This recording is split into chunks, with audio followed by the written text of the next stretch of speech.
Good morning. Let's get into the prayer position.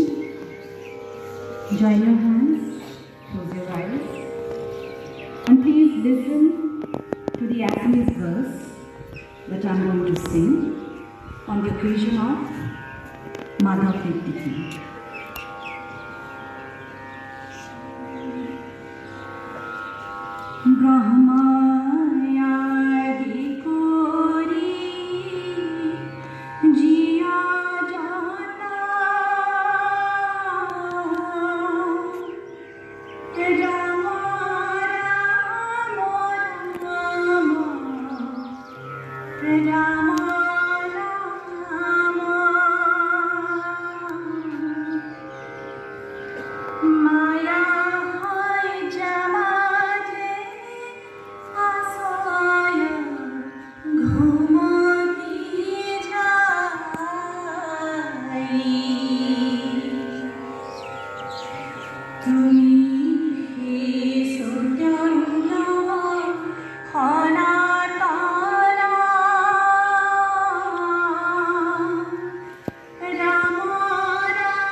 These lines mean that each and every creature in this universe belongs to the Almighty, is a part of the Omnipotent.